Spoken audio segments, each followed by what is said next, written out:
বুদ্ধি করে চেন দিয়ে তালা দিয়ে খাম্বার সাথে বেঁধে রেখেছি, ওটা দেখে আরও তাড়াতাড়ি নেই।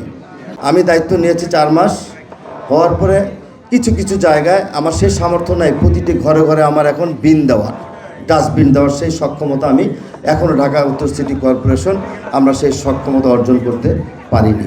হয়তোবা সেটি এটা আমাদের ব্যর্থতা হতে পারে, তৎকালীন সময় যারা ছিলেন তাদের সকলের ব্যর্থতা হতে পারে, কিন্তু হয়নি বলে হবে না বিষয়টি এরকম না।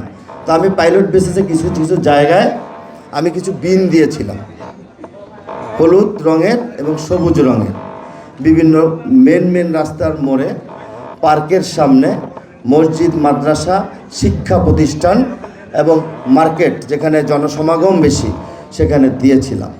আপনারা অনেকে দেখেছেন, অনেকে কাভারও করেছেন, কিন্তু দুঃখজনক বিষয় হলো সত্য, আমি 3-4 দিন পরে যখন আবার এটাকে পরিদর্শন করতে পেরেছি যে আমার প্রিয় নগরবাসী সেই ডাস্টবিনগুলো সঠিকভাবে ব্যবহার করছে কিনা, আমি গিয়ে ডাস্টবিন পাইনি এখানে। বসুন্ধরা টিস্যু, অশুদ্ধতার বিরুদ্ধে এক বিন্দুও ছাড় নয়।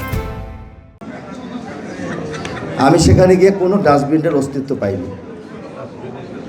তারপরে আবার মার্কেটের সামনে যেগুলো ছিল, অনেকে চা কফি খায়, বিভিন্ন ওয়ান টাইম টেকওয়ে কাপগুলো যেখানে যেখানে ফেলে দেয়, তো এটা আমি নিজে সরাসরি চিন্তা করে ওখানে 4টি করে দিয়েছিলাম, বড় বড়।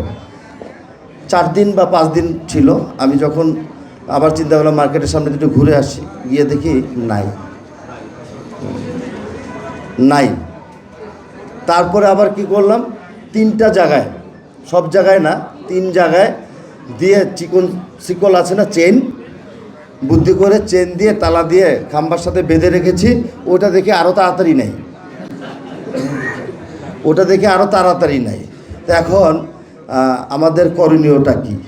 করণীয়টা হলো একটা, এখানে যেই কয়জন মানুষ বসা, আমরা সবাই এই বিষয়গুলো যদি একটু সহযোগিতা করি, আমরা একজনে অপরকে যদি বলি যে ভাই বিন তো দিয়েছে ময়লা ফেলতে, আপনি এখানে ফেলছেন কেন, আপনার কথা কিন্তু শুনবে। এই শুনে সবাই যদি একটা অ্যাওয়ারনেস তৈরি করতে পারি, তাহলে হয়তো বা কিছুটা হলো আমরা সফল হতে পারি।